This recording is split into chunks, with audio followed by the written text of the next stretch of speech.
সুষ্ঠু আচরণ করে সেটা নির্বাচনে প্রভাব ফেলবে এবং নির্বাচন নিয়ে শঙ্কা তৈরি হবে। এবং এই নির্বাচন যদি সুষ্ঠু নিরপেক্ষ না হয় তাহলে কিন্তু এর দায় অন্তর্বর্তী সরকারের উপর আসবে, ডক্টর ইউনূসের উপরে আসবে। তো সেই জায়গায় আমরা আমাদের উদ্বেগ ওনার কাছে প্রকাশ করেছি এবং আমরা আশা করব যে সরকারের পক্ষ থেকে এই প্রতিকার করবে।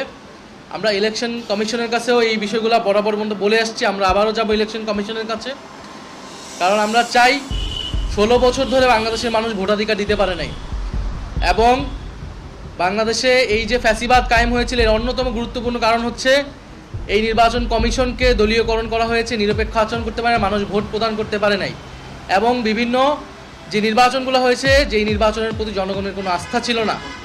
ফলে এইবারের নির্বাচন এটা একটা ব্রেক করবে এবং বাংলাদেশের গণতন্ত্রের পথে আমরা উত্তরণ করবো, সেটাই প্রত্যাশা। তো গত 2 দিন ধরে আমরা যা দেখতে পাচ্ছি যে নির্বাচন কমিশন দ্বৈত নাগরিকত্ব যাদের রয়েছে এবং ঋণ খেলাপির দায়ে যারা অভিযুক্ত তাদের বিষয়ে